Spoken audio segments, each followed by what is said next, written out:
¿Cómo están? Bien. ¿Cómo están las madres hoy día? ¿También?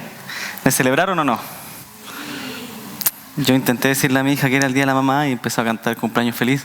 No, no logramos el objetivo. Después cantó feliz, feliz. No es mi cumpleaños, pero ya no. Así que ya ahí me di por vencido y luego en el auto asoció y le dijo feliz día mamá. Pero bueno. Hay una anécdota bien interesante de una mamá que está con su hijo y ella se levantaba todos los domingos bien temprano para llegar unos 15, 20 minutos antes a la reunión dominical, pero el hijo no hacía lo mismo y era un poco irresponsable. Entonces un día la mamá se levanta enojada y le dice, ya, te levantas inmediatamente y te vas a la iglesia. Y él le dice, no quiero ir, mamá. ¿Tienes que ir a la iglesia? Le dice, no quiero, dame 3 razones por qué tengo que ir a la iglesia. Le dice, bueno, primero le dice, porque es tu responsabilidad como cristiano ir a la iglesia, así que se levanta y se va. Segundo le dice, porque ya tiene 40 años y la mamá no le puede estar diciendo que tiene que ir a la iglesia. Y tercero, porque el pastor tiene que predicar. Así que... y le soy franco, hoy día me sentía así en la mañana, porque... Ayer estuvimos celebrando el cumpleaños de Victoria, mi hija mayor, y la verdad es que fue un trabajo inmenso celebrar un cumpleaños. Gracias a Dios estaban mis suegros, mis primos, estaba la familia Cruz también ahí ayudando. Y debo admitir que en realidad la que llevó la mayor labor fue mi señora, fue Claudia. Ya realmente eran las 8:30 de la tarde, yo pensé que eran las 1 de la mañana, me quería acostar, no podía más. Pero ella fue la que planificó, fue la que fue a comprar las cosas, la que vio la dinámica, la temática del cumpleaños. En realidad fue la que hizo y organizó el cumpleaños. Tenía un programa, aunque no lo crean, Claudia hizo un programa para el cumpleaños. Pero, si te creas, es verdad, tenía un programa. Pero yo sé que la única motivación de mi esposa era ver la felicidad de mi hija. No había otra motivación. De quedarse hasta las tantas de la noche arreglando las cajitas con los regalos, haciendo la invitación, la torta, hizo una torta también. Así que, bueno, hizo todo esto para que la Victoria, cuando fuera ese día de su cumpleaños, ella se levantara, tuviera un buen día y se levantara feliz y se acostara feliz. No esperaba nada más de su hija.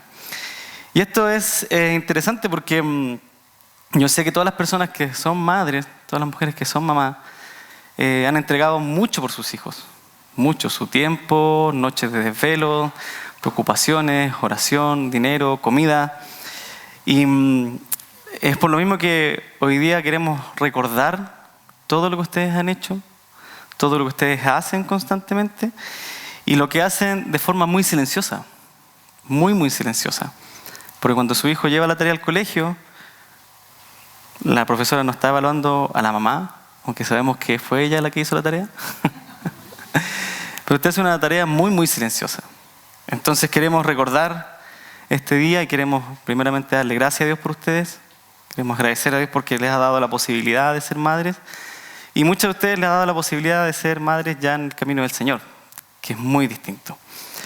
Así que en memoria de esto vamos a ir a leer Jueces, capítulo 13. Y vamos a hablar de una madre que ni siquiera se dice su nombre, que es la madre de Sansón. Pero antes de todo esto, vamos a tomar un tiempo para orar y vamos a tener una petición específica y vamos a orar por la mamita de Claudio Campos, que está hospitalizada en este momento. Tuvo un problema respiratorio. Así que estaba hablando hace poquito con él y me dice que está con el 50% de su sistema respiratorio funcionando. Así que Claudio está pasando un día de la madre diferente. Estemos orando por él.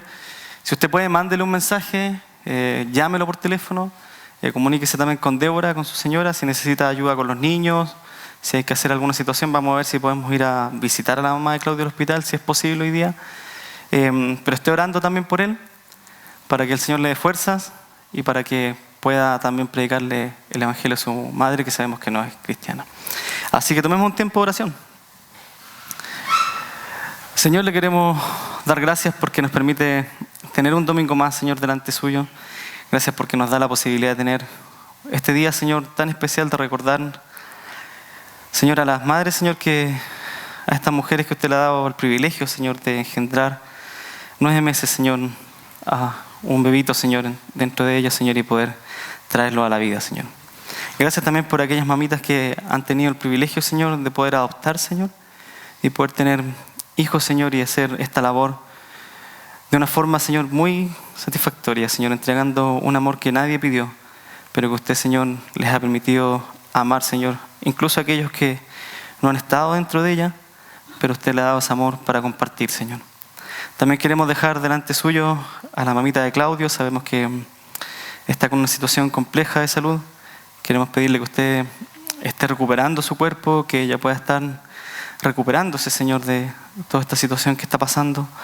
Sabemos que ella no le conoce, no es primera vez que está hospitalizada, Señor, y queremos seguir pidiendo que usted tenga misericordia de ella y que ella pueda conocer el Evangelio, Señor, que ella pueda conocer a su hijo y que también puedan disfrutar de una relación eterna junto a Claudio, Señor, y sus hermanos, Señor. También pedimos fuerza por Débora, sabemos que va a estar con los niños. También pedimos por Claudito, que es el mayor, que él pueda también tomar la responsabilidad con sus hermanos más pequeños, si es que Débora tiene que salir a apoyar a su esposo, Señor. También ponemos delante suyo a esta congregación, que usted nos siga mirando, que usted siga viendo, Señor, nuestro actuar, que usted nos siga molestando, Señor, para que amemos más la santidad. Ayúdenos, Señor, a ponernos delante de nuestro pecado y poder ponerlo en sus pies para que la sangre de su Hijo lo cubra y podamos ser hijos santos delante de usted. Gracias nuevamente por esta reunión y la dejamos en sus manos para que sea un culto agradable a usted, Señor. En Cristo Jesús, amén. Ok, Jueces capítulo 13, ya no puedo leer de acá. Pero no importa, se ve bonito. Yo voy a estar leyendo una versión distinta, siempre le digo lo mismo. Yo tengo la Biblia de las Américas, es un poco distinta a la Biblia, a la Reina Valera, tiene algunas cosas diferentes, no mucho. Si usted tiene la nueva versión internacional o la nueva traducción viviente o cualquier otra versión, quizás van a haber algunas diferencias mayores, pero el relato es el mismo. Así que no se distraiga buscando las diferencias, sino que sigamos el hilo de la historia. Jueces 13, vamos a leer del 1 al 14, y dice así: Y los hijos de Israel volvieron a hacer lo malo ante los ojos del Señor. Y el Señor los entregó en manos de los filisteos por 40 años, y había un hombre de Sora, de la familia de los danitas, el cual se llamaba Manoa. Su mujer era estéril y no había tenido hijos. Entonces el ángel del Señor se le apareció a la mujer y le dijo: He aquí, tú eres estéril y no has tenido hijos, pero concebirás y darás a luz un hijo. Ahora pues, cuídate de no beber vino ni licor, y de no comer ninguna cosa inmunda, pues he aquí, concebirás y darás a luz un hijo. No pasará navaja sobre su cabeza, porque el niño será nazareo para Dios desde el seno materno. Y él comenzará a salvar a Israel de mano de los filisteos. Y la mujer fue y se lo dijo a su marido diciendo: Un hombre de Dios vino a mí, y su aspecto era como el aspecto del ángel de Dios, muy imponente. Yo no le pregunté de dónde venía, ni él me hizo saber su nombre. Pero él me dijo: He aquí, concebirás y darás a luz un hijo. Desde ahora no beberás vino ni licor, ni comerás cosa inmunda, porque el niño será nazareo para Dios desde el seno materno hasta el día de su muerte. Entonces Manoa imploró al Señor y dijo: Te ruego, Señor, que el hombre de Dios que tú enviaste venga otra vez a nosotros para que nos enseñe lo que hemos de hacer con el niño que ha de nacer. Y Dios escuchó la voz de Manoa, y el ángel de Dios vino otra vez a la mujer cuando estaba sentada en el campo. Y Manoa, su marido, no estaba con ella. Y la mujer corrió rápidamente y avisó a su marido y le dijo: He aquí, se me ha aparecido el hombre que vino el otro día. Manoa se levantó y siguió a su mujer. Y cuando llegó al hombre le dijo: ¿Eres el hombre que habló a la mujer? Y él respondió: Yo soy. Y Manoa dijo: Cuando tus palabras se cumplan, ¿cómo debe ser el modo de vivir del muchacho y cuál su vocación? Y el ángel del Señor dijo a Manoa: Que la mujer atienda a todo lo que le dije. No comerá nada que venga de la vid, no beberá vino ni licor, ni comerá nada inmundo, que guarde ella todo lo que le he mandado. Hay un contexto, bueno, les pido disculpas, tenía un PowerPoint con unas imágenes y cosas, unas fechas, pero si me costó acostumbrar las letras de ese tamaño, me está costando más esto, así que les voy a estar dando algunos datos importantes, porque hay un contexto histórico aquí, muy, muy importante. Y si leemos el primer versículo, dice: Y los hijos de Israel volvieron a hacer lo malo ante los ojos del Señor. y el Señor los entregó en manos de los filisteos por 40 años. Y acá estamos históricamente en un periodo post-conquista de la tierra prometida. Esto ya pasó la conquista de la tierra de Canaán, ya pasó Moisés, ya pasó Josué. Y estamos situados entre el año 1200 al 1000 antes de Cristo. Esa es nuestra fecha histórica. Y Sansón fue juez de Israel, específicamente en un pueblo de Sora, que era parte de la tribu de Dan. Y él fue juez de Israel entre el 1076 y el 1056 antes de Cristo. Fueron 20 años que él juzgó a Israel en el pueblo de Sora, en Dan. Y esto es importante porque esto va a la par con la vida de Samuel. Cuando usted lee el libro de Samuel, va pasando esto a la par. Va sucediendo los mismos eventos. Y Samuel fue juez entre el 1076, el mismo año que comenzó Sansón, y el 1051 antes de Cristo. Entonces usted cuando va leyendo el libro de Samuel, va a ir leyendo a la par lo que va sucediendo con el libro de Jueces. Y este dato es importante porque no es que Dios levantaba un juez, acababa lo que él hacía por medio de él y luego comenzaba con otro, sino que podían haber diversos jueces en distintas partes de Israel, en el mismo periodo incluso, ¿ya? En las mismas 12 tribus. Y otro dato importante es que en el 1060 después de Cristo, cuando usted lee Primera de Samuel, los capítulos 4 al 6, va a ver que los filisteos fueron y capturaron el arca del pacto y se la llevaron en el capítulo 4. Entonces en el capítulo 5 Dios empieza a enviar diversas maldiciones a los filisteos y hasta que en el capítulo 6 lo recuperan el arca del pacto. Así que todo eso está sucediendo. Los filisteos son el enemigo directo del pueblo de Israel en este momento. Y el contexto histórico de lo que estamos leyendo es un contexto de constantes guerras y conflictos por el territorio de Canaán y por el pecado de Israel.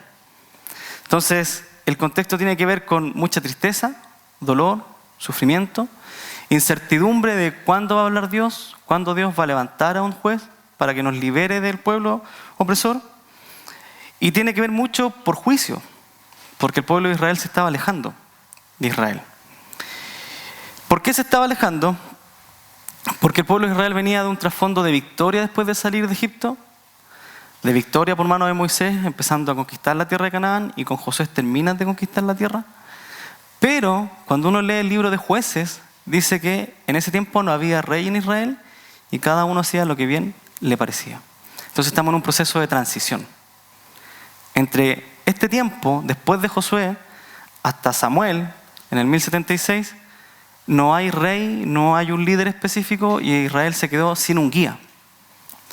Entonces Israel no tiene guía y está fragmentado, porque cada tribu está tratando de luchar para que las naciones alrededor no le vuelvan a conquistar el territorio que ya habían ganado.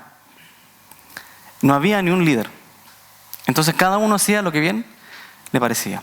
Así que Israel y las tribus específicamente eran objetivo fácil para las naciones para ir a atacar y reconquistar. Y el problema es que los israelitas y las diversas tribus, las 12 tribus, como no tenían un guía que le dijera qué era lo bueno y qué era lo malo, ellos empezaron y permitieron que las tribus convivieran con ellos, los filisteos, los moabitas, los amonitas. Entonces, ¿qué sucedió? Que empezaron a compartir prácticas, empezaron a hacer un intercambio cultural, por decirlo de alguna forma. Y entre ese intercambio cultural hubo un intercambio de dioses. Entonces comenzó a involucrarse más fuerte que nunca la idolatría. Y desde los Jueces hasta el final del Antiguo Testamento, el pecado de Israel va a ser la idolatría.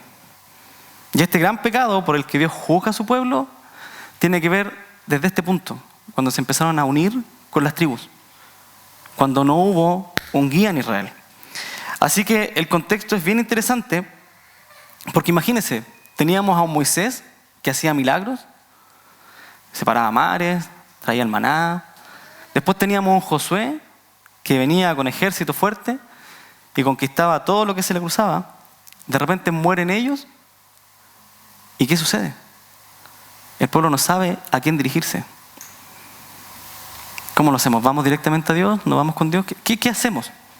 Entonces esa incertidumbre en medio de la guerra de saber si Dios va a levantar a alguien, me va a ocupar a mí, me va a hablar, ¿qué va a hacer?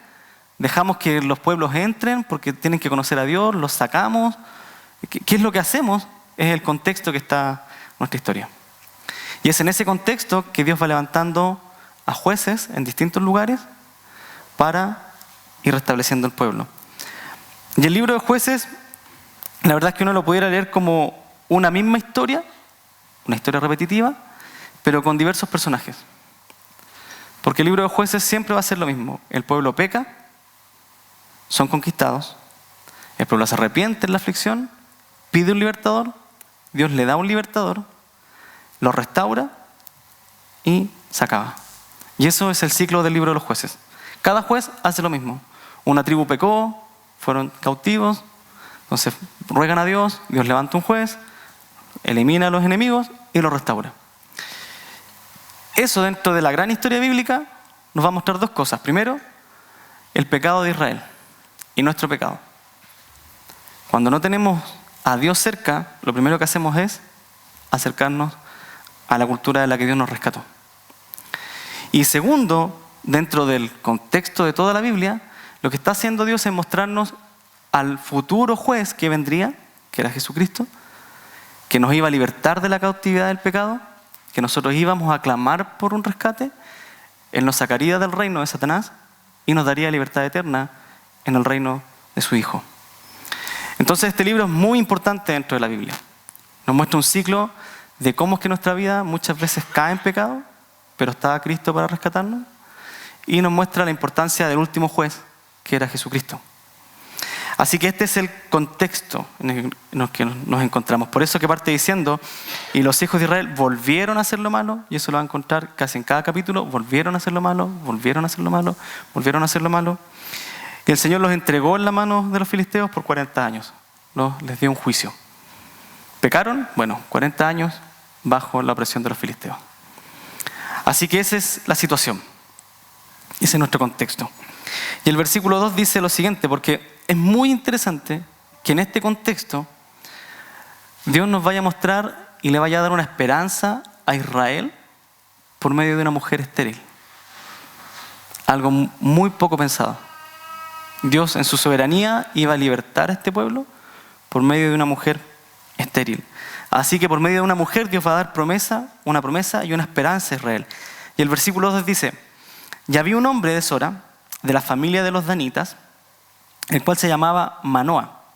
Su mujer era estéril y no había tenido hijos. Y esto es interesante. Es estéril y recalca que no había tenido hijos. Y cuando esto es importante, porque yo sé si una persona es estéril no puede tener hijos, es lógico. Pero cuando usted recuerda la historia de Abraham, recuerda que su esposa era estéril, pero podía tener hijos por medio de la sierva. Entonces, igual Manoa podría haber sido padre. Pero acá no había ningún hijo de por medio. No había hijo legítimo, ni tampoco había hijo por algún sirviente. No tenían hijos. Ellos dos vivían sin nadie. Pero dentro de la cultura judía, ser estéril era muy mal visto, porque se veía como que era parte de un juicio de Dios. Y esto en realidad tiene un contexto histórico, no es que a los judíos se les ocurrió, y tiene un contexto en la ley de Dios, porque en Deuteronomio 7, Dios habla sobre la bendición a la obediencia. ¿Qué va a suceder si usted obedece? Le dice al pueblo de Israel. Y si obedece, el versículo 14 de Deuteronomio capítulo 7, dice lo siguiente, Deuteronomio 7, 14, dice, bendito serás más que todos los pueblos, le está hablando la nación, no habrá varón ni hembra estéril en ti, ni en tu ganado. Si el pueblo obedecía a la ley de Dios, no iba a haber nada estéril, hombre ni mujer ni ganado. O sea, todo iba a ser fructífero. Y nos recuerda al mandato inicial de Génesis, multiplíquense, fructifiquen. Y vamos a estar cumpliendo el mandato inicial. Así que por conclusión el judío decía, bueno, si es estéril es porque pecó, porque no cumplió la ley. Si obedecer la ley daba el fruto del vientre, de desobedecerla lo estancaba. Entonces era una conclusión del pueblo de Israel, no era algo que Dios había dicho. Ellos lo sacaron por una conclusión lógica, pero no provenía de la boca de Dios. No era lo que él había dicho. Así que es interesante que cuando el ángel va a hablar a esta mujer estéril, debemos recordar que siempre que nosotros nos acercamos a la palabra de Dios, vamos a encontrar una voz de esperanza y de misericordia. Siempre. Siempre. Siempre que nos acerquemos a la palabra de Dios, vamos a encontrar esperanza y misericordia. Y imagínense, esta mujer sufriendo en silencio, sufriendo que la gente la apuntara con el dedo, sin decirle, es pecadora, por eso no tiene hijos. ¿Cómo se sentía el esposo también? ¿Qué habrá hecho esta mujer? ¿Lo habrá hecho antes de conocerla? ¿Lo habrá hecho mientras estábamos casados? ¿Qué fue lo que hizo? Era una mujer que estaba sufriendo. Y por lo general, cuando me toca hacer alguna visita o alguna consejería con situaciones muy difíciles, que sean situaciones casi irreversibles, como una enfermedad terminal, la muerte de un familiar, yo siempre digo lo mismo. Digo, ¿sabe que los hechos nos dicen que está todo perdido? Pero yo soy pastor y como soy pastor tengo que hablarle del Dios de esperanza. Y como tengo un Dios de esperanza y un Dios poderoso, aunque las cosas sean adversas, la situación parezca irremediable, vamos a orar por un milagro. Y es lo que hacemos por lo general. ¿Por qué? Porque si yo, creyendo en Dios, no le doy esperanza, ¿quién se la va a dar? Yo puedo dar por un milagro, sí. Ahora, esté en las manos de Dios hacerlo es otra cosa. Pero es lo que nos toca hacer. Y es exactamente lo que el ángel va a hacer con esta mujer. Porque nadie va a pensar que por medio de esta mujer estéril, Dios iba a proveer esperanza y libertad. Así que esta mujer es la persona más inapropiada socialmente, espiritualmente dentro del pueblo de Israel, para recibir una noticia de un ángel. Es la persona que uno menos esperaría. Están todos, pero esta mujer no. Además de sufrir el silencio, imagínense, ella está en un contexto de guerra. En un contexto de guerra, en esta época, que es principio de la Edad de Hierro, además de todos los sufrimientos que hay, tienen que estar enfrentando nuevas armas para la guerra. Entonces, en este contexto de guerra, un hombre es mucho más valorado que una mujer.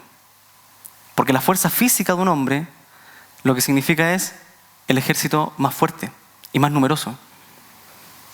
Si moría un hombre, el ejército se aminora. Pero si moría una mujer, no sucedía nada con el ejército. Entonces un hombre en este contexto era mucho más valioso que una mujer. Valía mucho más. ¿Qué se esperaba de una mujer en este contexto? Que tuviera un hijo hombre. Porque entre más hijos hombres tenía, el ejército aumentaba.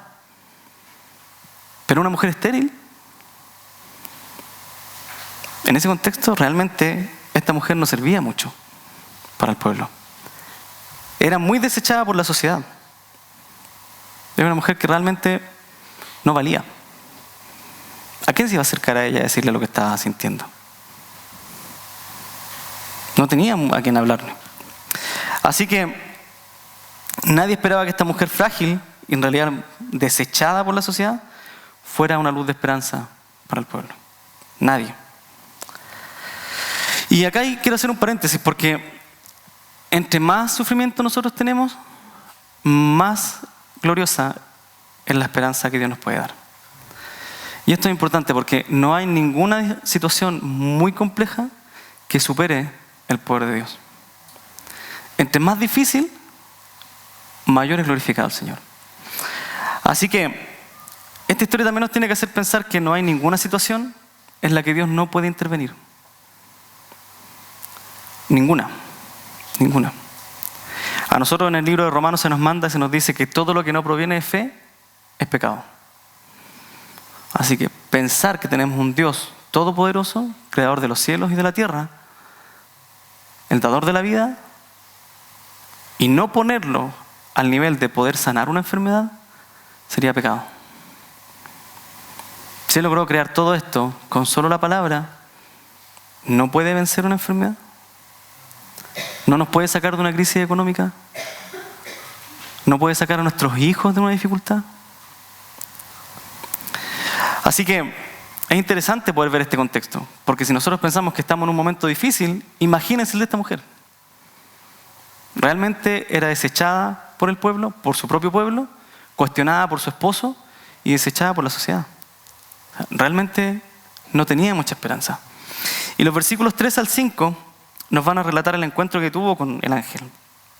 Y dice así: entonces el ángel del Señor se le apareció a la mujer y le dijo: he aquí, tú eres estéril y no has tenido hijos, pero concebirás y darás a luz un hijo.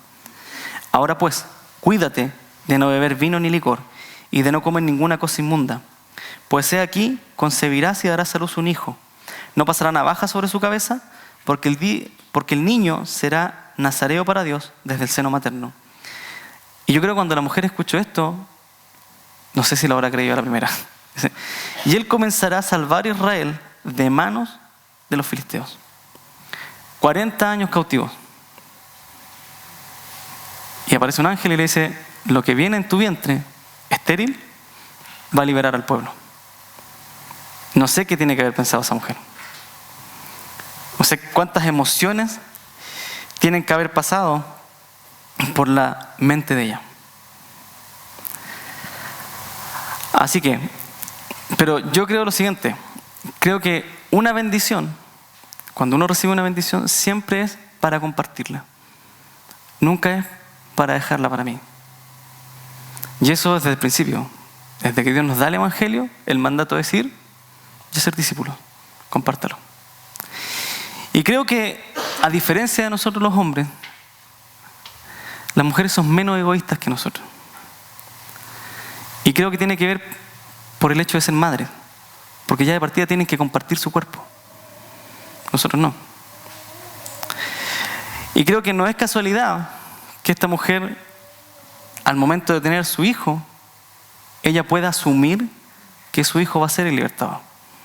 Ella tiene que asumir que su hijo va a nacer y en algún momento se va a la guerra. Eso tiene que asumir desde el comienzo. Y que va a tener que tener una vida íntegra mientras esté bajo su techo. No puede beber vino porque era santo y sabemos que el vino nos hace perder el juicio. No podía perder. Podía tomar, bien, pero ¿qué pasaba si se le pasaban las copas? Y perdía el juicio. Ya no era santo.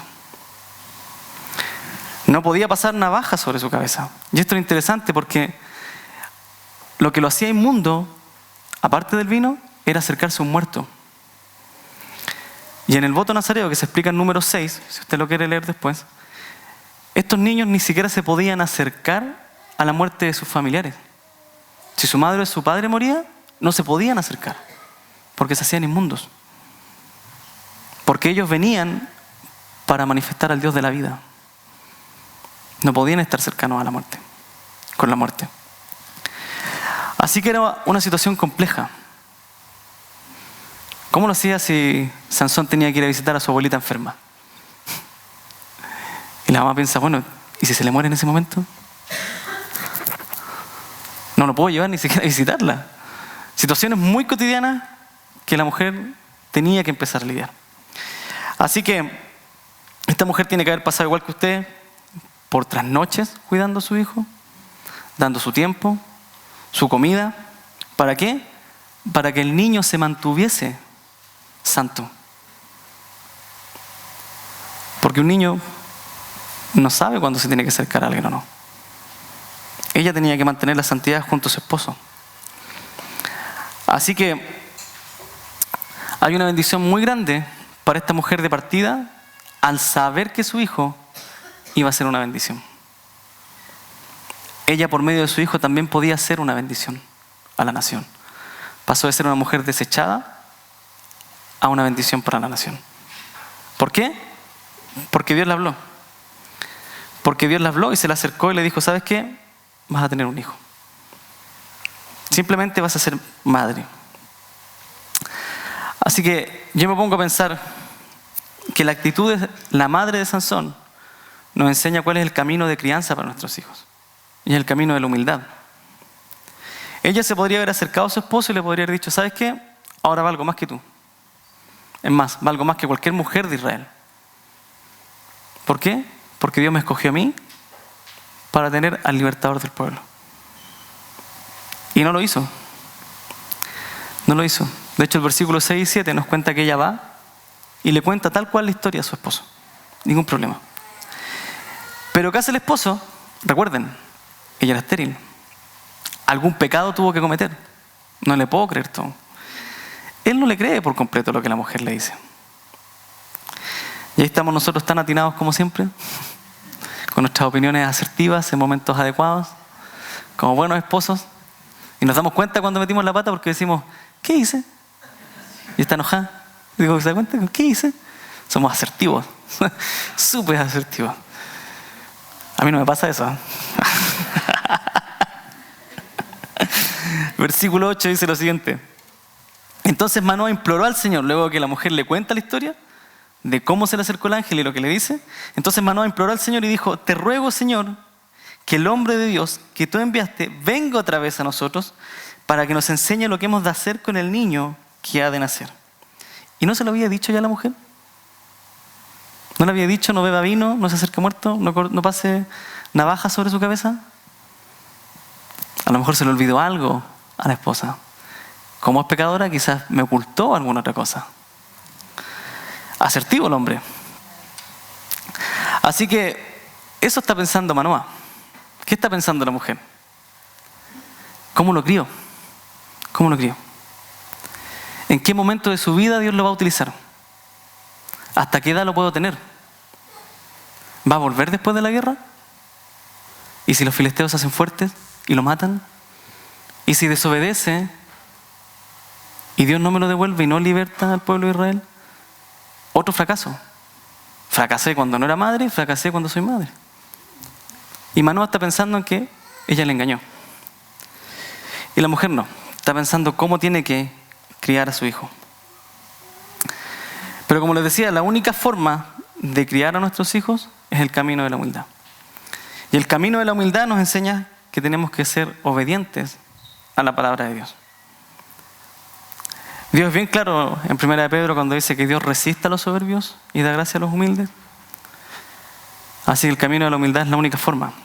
Y nos duele, sobre todo cuando nuestra mujer nos dice, te lo dije. ¿A mí? ¿A mí me lo dijo? ¿Qué le dijo el ángel a Manoa? Versículo 12. Y Manoa dijo, cuando tus palabras se cumplan, está hablando con el ángel, ¿cómo debe ser el modo de vivir del muchacho y cuál su vocación? Y el ángel del Señor dijo a Manoa que la mujer atienda a todo lo que le dije. Se acabó. Lo que ella te dijo es verdad.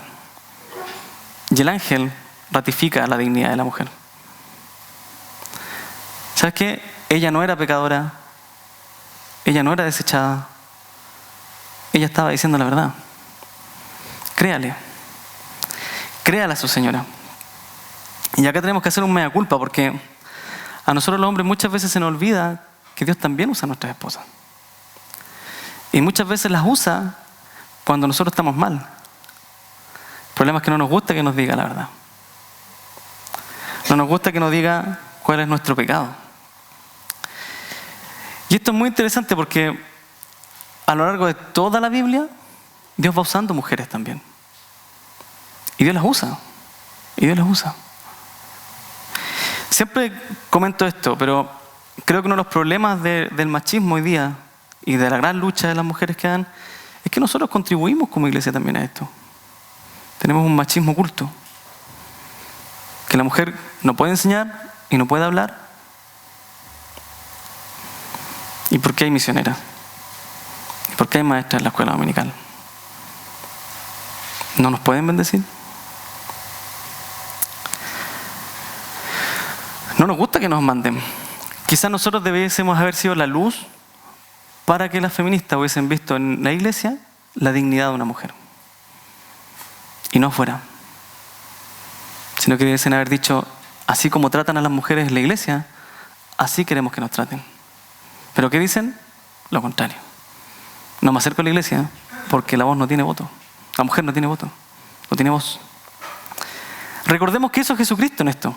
Acompáñenme a Gálatas capítulo 3. Gálatas capítulo 3. Y esto es muy interesante. Porque Jesucristo lo que vino a hacer fue hacernos renacer a todos, a los que creemos en Él. Esto no quiere decir que quitó roles, pero sí dio dignidad. Gálatas 3, 25 al 28. Dice así: pero ahora que ha venido la fe ¿en quién? En Jesucristo. Ya no estamos bajo ayo, ya no estamos bajo la ley. Pues todos sois hijos de Dios, mediante la fe en Cristo Jesús. Todos. No hay judío ni griego, rompió la pared cultural. No hay esclavo ni libre, el trabajo es lo mismo para todos. No hay hombre ni mujer. Somos todos nueva criatura. Porque todos sois uno en Cristo Jesús. Dios hizo renacer a los hombres y a las mujeres. Y el Espíritu Santo está en ellas y en nosotros. Y el Espíritu Santo da dones a los hombres y a las mujeres. Y también tienen que servir en la iglesia. Así que al parecer hemos seguido el camino de Manoah muchas veces. Porque Dios también las restauró a ellas. También les dio una dignidad en Cristo. Y esto es maravilloso, porque Dios va usando a cada persona que renace en su propio contexto. Y en este caso, en el Jueces 13, la maternidad no queda fuera. Ser madre era una forma de bendición. Era una forma de usar a esta mujer. Sin nombre. No tenemos ni siquiera el nombre. Pero el simple hecho de ser madre le permitió ser bendición. Bendición para bendecir. Así que tenemos mucho que hacer. Si nosotros hemos sido causantes de que una mujer en esta iglesia no quiera servir, por amor a la obra de Cristo, tenemos que restaurar eso. Porque tienen tanto el Espíritu Santo como nosotros. Puede servir. Puede servir. Y no podemos impedirlo, porque Dios ya la restauró. Ya la hizo nacer nuevamente. No estoy sacando con esto los roles que Dios estableció. Sabemos que Dios ha puesto al hombre como cabeza de la iglesia, o sea, como cabeza de la familia, dando un ejemplo de lo que es Cristo y la iglesia. Pero eso no quita que la iglesia también glorifique a Dios. No quita que también la mujer pueda glorificar a Dios. ¿Cuáles fueron las instrucciones de la crianza para Moisés? ¿Cuál era el ministerio, por decirlo de alguna forma, de esta mujer y de Manoah? Tenían un ministerio con su hijo. Versículo 4, 5 y 14. El 4 dice así: ahora pues cuídate de no beber vino ni licor y no comer ninguna cosa inmunda. La mujer no podía comer, porque recuerden que el niño iba a ser nazareo desde el vientre, desde el nacimiento. Pues he aquí, concebirás y darás a luz un hijo. No pasará navaja sobre su cabeza, porque el niño será nazareo para Dios desde el seno materno, y él comenzará a salvar a Israel de manos de los filisteos. Versículo 14. No comerá nada que venga de la vid, no beberá vino ni licor, ni comerá nada inmundo, que guarde ella todo lo que le he mandado. Bien simple al parecer, pero ese era su ministerio. Eso tenía que hacer. Cuidar a su hijo. Y cuidarlo desde el momento que fue madre. Y esto me gusta porque a nosotros nos dicen que vamos a ser padres, nos ponemos felices. Pero aquí empezamos a ver cómo vamos a manejar el dinero, qué vamos a hacer. Pasa un tiempo y asumimos la paternidad. Es un proceso. Y más cuando nos pasan a nuestros hijos, ya como que sentimos la paternidad encarnada, ya soy papá. Pero la mujer no, desde el momento que sabe que está embarazada, empieza a vivir la maternidad. Tiene que hacer un cambio de hábito alimenticio, de sueño, de trabajo. Porque tiene al niño dentro. Si llega a ser una mala fuerza, ese niño puede morir. Pero nosotros no. Es muy distinta la situación. Así que, al parecer, hicieron bien el trabajo. Cuando nosotros comenzamos a contar la historia de Sansón y a saber sobre Sansón, lo que siempre sabemos es que su fuerza estaba en su cabello. Entonces nunca se cortó el pelo. Si Sansón se hubiese acercado a un muerto o hubiese tomado vino, se tenía que purificar. Y para eso tenía que hacer 7 días de purificación y al 8º cortarse el cabello. Y luego volver a hacer voto de santificación. Pero Sansón nunca se cortó el cabello. Entonces los papás lo hicieron bien. Manoa y su mujer lo hicieron bien. No pecó Sansón. No se hizo inmundo. O sea, no es que no pecó, pero dentro de no tomar vino y no acercarse a un muerto, no lo hizo. Cuando nosotros leemos la historia de Sansón, y muchos de ustedes la conocen, yo antes de ser cristiano me sorprendí tanto cuando supe que Sansón era bíblico, porque yo pensaba que era una historia de la mitología griega. Dije, este es Sansón. Y cuando estaba leyendo la Biblia encuentro a Sansón, quedé sorprendido, no lo voy a creer. Dije, ni siquiera tiene que ver con el periodo de los griegos, súper perdido. Estaba en la Biblia. Pero a nosotros nos cuentan la historia de Sansón y todos la conocemos. Y sabemos que su vida no fue la más íntegra. Era muy enamoradizo. Era lujurioso Sansón. Y acá tenemos un punto importante para nosotros. Nuestro deber como padres es predicar el evangelio a nuestros hijos y hacer que se mantengan en el temor de Dios. Si su hijo crece y no sigue los caminos de Dios, no es su culpa, hermano. Es decisión de su hijo. Lo que usted tiene que hacer es orar por él. Pero no se culpe por el pecado de su hijo. Porque usted ya hizo lo que tenía que hacer. Ya lo crió. Y en todo esto, y en toda esta historia, Dios no va a juzgar a la mamá de Sansón ni a su papá. El juicio le va a llegar a Sansón. Porque nuestro deber como padres, y la labor suya como madre, es criar a sus hijos en los caminos del Señor. Cuando él crezca y tome su decisión, él dará cuenta por su vida. Y acá hay algo muy importante. No permita, si su hijo se desvía, por favor, no permita que el que dirá a la gente de usted, de su crianza y de su hijo, sea más importante que lo que dice Dios de usted. Si su hijo se apartó y usted hizo la labor, usted ya cumplió con el Señor. Lo que la gente pueda decir, uy, miren el hijo de tanto, miren la hija de tanto, no importa. Ese chisme es el pecado de ese hermano con el Señor. Lo suyo es su relación con Cristo. Y hasta ahí llegó. ¿Qué tiene que hacer usted? Ore por él. Ore por él. Ore para que vuelva a los caminos de Dios y su corazón no se endurezca. Porque entre más duro se pone su corazón, sabemos que la corrección del Señor es más fuerte. Y si quizás nunca conoció al Señor, ore para que su hijo se salve. Pero usted no rinde cuenta al hermano. Usted lo rinde cuenta a Dios. No me rinde cuenta a mí también. Usted lo rinde cuenta a Dios. Así que sea diligente en su labor. Cría a sus hijos en los caminos de Dios y ore para que se mantengan ellos.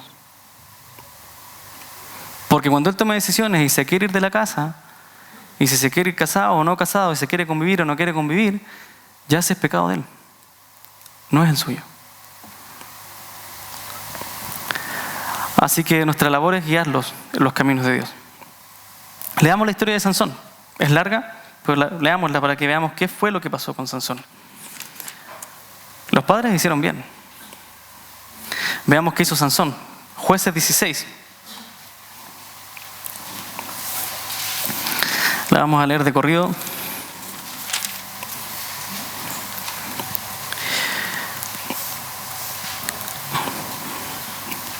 Dice, versículo 1. Y Sansón fue a Gaza y allí vio una ramera y se llegó a ella. No partió bien. No partió bien. Entonces fue dicho a los de Gaza, Sansón ha venido acá. Y ellos cercaron el lugar y se apostaron a la puerta de la ciudad toda la noche, acechándolo. Y estuvieron callados toda la noche diciendo, esperemos hasta que amanezca, entonces lo mataremos. Pero Sansón permaneció acostado hasta la medianoche, y a la medianoche se levantó y tomando la puerta de la ciudad con los 2 postes, la arrancó junto con las trancas. Entonces se la echó sobre los hombros y la llevó hasta la cumbre del monte que estaba frente a Hebrón. Después de esto sucedió que se enamoró de una mujer del valle de Sorek, que se llamaba Dalila. Sale de una y va con otra. Y los príncipes de los filisteos fueron a ella y le dijeron, mire, ¿de qué lugar era Dalila? De los filisteos. ¿Y a quién tenía que destruir Sansón? A los filisteos. Y los príncipes de los filisteos fueron a ella y le dijeron: persuádelo y ve dónde está su gran fuerza. ¿Y cómo podríamos dominarlo para atarlo y castigarlo? Entonces cada uno de nosotros te dará 1100 piezas de plata. Dijo pues Dalila a Sansón: te ruego que me declares dónde está tu gran fuerza y cómo se te puede atar para castigarte. Y Sansón le dijo: si me atan con 7 cuerdas frescas que no se hayan secado, me debilitaré y seré como cualquier otro hombre. Además de ser un hombre lujurioso, es mentiroso. Para añadirle algo más, pongámosle así, cizaña a Sansón. Y Sansón le dijo, el 8, los príncipes de los filisteos le llevaron 7 cuerdas frescas que no se habían secado y Dalila lo ató con ellas. Y tenía ella hombres al acecho en un aposento interior. Entonces le dijo: Sansón, los filisteos se te echan encima. Pero él rompió las cuerdas como se rompe un hilo de estopa cuando toca el fuego, y no se descubrió el secreto de su fuerza. Entonces Dalila dijo a Sansón: mira, me has engañado y me has dicho mentiras. Ahora pues te ruego que me declares cómo se te puede atar. Y él le respondió: si me atan fuertemente con sogas nuevas que no se hayan usado, me debilitaré y seré como cualquier otro hombre. Dalila tomó sogas nuevas, lo ató con ellas y le dijo: Sansón, los filisteos se te echan encima. Pues los hombres estaban acechando en el aposento interior. Pero él rompió la soga de sus brazos como un hilo. Entonces Dalila dijo a Sansón: hasta ahora me has engañado y me has dicho mentiras. Declárame, ¿cómo se te puede atar? Y él le dijo: si tejes 7 trenzas de mi cabellera con la tela y las aseguras una clavija, entonces me debilitaré y seré como cualquier otro hombre. Y mientras él dormía, Dalila tomó las 7 trenzas de su cabellera y las tejió con la tela y la aseguró con la clavija. Y le dijo: Sansón, los filisteos se te echan encima. Pero él despertó de su sueño y arrancó la clavija del telar y la tela. Entonces ella le dijo: ¿cómo puedes decirme te quiero cuando tu corazón no está conmigo? Me has engañado estas 3 veces y no me has declarado dónde reside tu gran fuerza. Y como ella le presionaba diariamente con sus palabras y la premiaba, su alma se angustió hasta la muerte. Y él le reveló pues todo lo que había en su corazón, diciéndole: nunca he pasado navaja sobre mi cabeza, pues he sido nazareo para Dios desde el vientre de mi madre. Si me cortan el cabello, mi fuerza me dejará y me debilitaré y seré como cualquier otro hombre. Viendo Dalila que él había declarado todo lo que había en su corazón, mandó llamar a los príncipes de los filisteos, diciendo: venid una vez más, porque él me ha declarado todo lo que hay en su corazón. Entonces los príncipes de los filisteos vinieron a ella y trajeron el dinero en sus manos. Y ella lo hizo dormir sobre sus rodillas y mandó llamar a un hombre que le rasuró las 7 trenzas de su cabellera. Luego ella comenzó a afligirlo y su fuerza lo dejó. Y acá atención, este versículo para mí es muy temeroso. Ella entonces dijo: Sansón, los filisteos se te echan encima.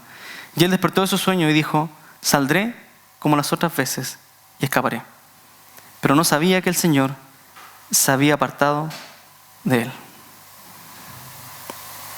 Y esto es interesante, porque el pecado no es un juego. Y lo tenemos que aprender a porrazos. Voy a salir de esto otra vez. ¿Y si Dios ya no está conmigo? ¿Y si no me va a liberar de esta? Versículo 21. Los filisteos lo prendieron y le sacaron los ojos, y llevando a la gasa lo ataron con cadenas de bronce y lo pusieron a girar el molino en la prisión. Pero el cabello de su cabeza comenzó a crecer de nuevo después de rasurado. Y los príncipes de los filisteos se reunieron para ofrecer un gran sacrificio a su dios Dagón. Y para regocijarse, pues decían: nuestro Dios ha entregado a nuestro enemigo Sansón en nuestras manos. Y cuando la gente lo vio, alabaron a su Dios. ¿Se da cuenta de esto? Sansón tenía que mostrar la superioridad de Dios sobre los dioses y termina siendo objeto de alabanza para los dioses. Nuestro Dios ha entregado en nuestras manos a nuestro enemigo, al que asolaba nuestra tierra y multiplicaba a nuestros muertos.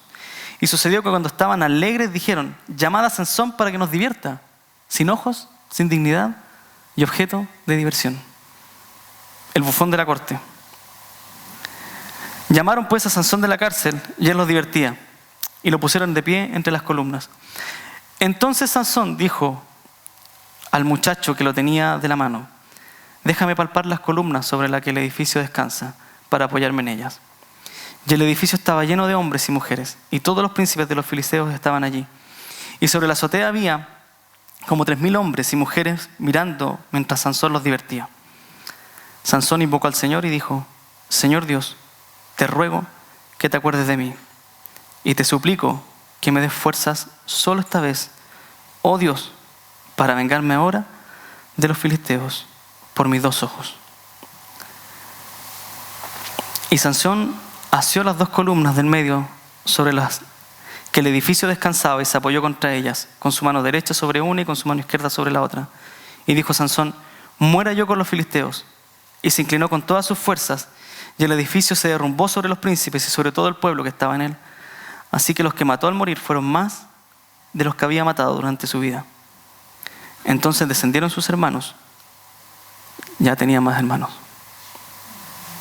y toda la casa de su padre, y tomándolo lo llevaron y lo sepultaron entre Sora y Estaol, en la tumba de Manoa, su padre. Él había juzgado a Israel 20 años. Así volvió al lugar donde estaba su mamá. Y esto es muy interesante, porque nosotros muchas veces queremos controlar la vida de nuestros hijos. Si su hijo realmente es hijo de Dios y se aparta, Dios lo va a traer. Quizás con dolor, pero lo va a traer. Así que ahora en la crianza es el momento para que nosotros mostremos el camino a nuestros hijos. Si usted tiene hijos pequeños, acérquese a los maestros de escuela dominical. Conózcalos. Converse con ellos. Tiene que saber quién está ayudándole en la crianza espiritual de su hijo. Haga relación con otras mamás que tengan niños de su edad. Aconséjense. ¿Cómo puedo criar a mi hijo? Con mujeres mayores. ¿Qué hizo usted con su hijo cuando hacía esto? Porque no queremos que esto pase con nuestros hijos. No queremos que Dios los traiga con dolor, siendo la vergüenza del mundo, el objeto de burla. Ahí viene el cristiano, viene todo curado. Y que por nuestros hijos el nombre de Dios sea blasfemado. ¿Y este domingo vaya a la iglesia? Sí, tengo que ir a la iglesia. Yo soy cristiano. Con la caña, pero voy. Sansón no es el mejor ejemplo de hijo, pero su madre sí es el mejor ejemplo de una mamá. Porque mientras estuvo en su casa, nunca pasó navaja sobre su cabeza.